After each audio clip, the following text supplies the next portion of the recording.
একবার এক ক্ষুধার্ত ব্যক্তি নবীজি সাল্লাল্লাহু আলাইহি ওয়াসাল্লামের কাছে এসে খাবারের সাহায্য চাইলেন। নবীজি তার ঘরে খোঁজ নিয়ে জানলেন পানি ছাড়া কিছুই নেই। তখন তিনি সাহাবীদের বললেন, আজ রাতে কে এই মেহমানের দায়িত্ব নেবে? আল্লাহ তার উপর রহম করবেন।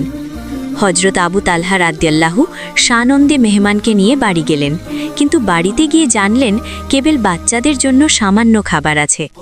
সাহাবী তার স্ত্রীকে বললেন, বাচ্চাদের কোনোভাবে ভুলিয়ে ভালিয়ে ঘুম পাড়িয়ে দাও, তারপর মেহমান যখন খেতে বসবে তুমি প্রদীপ ঠিক করার বাহানায় সেটি নিভিয়ে দিও। মেহমান যখন খেতে বসলেন, অন্ধকার ঘরে সাহাবী ও তার স্ত্রী খালি মুখে থালা নাড়াচাড়া করে মেহমানকে বোঝালেন যে তারাও সাথে খাচ্ছেন। প্রকৃতপক্ষে মেহমান তৃপ্তি ভরে খেলেন, আর পুরো পরিবার সেই রাতে ক্ষুধার্ত অবস্থায় কাটালেন।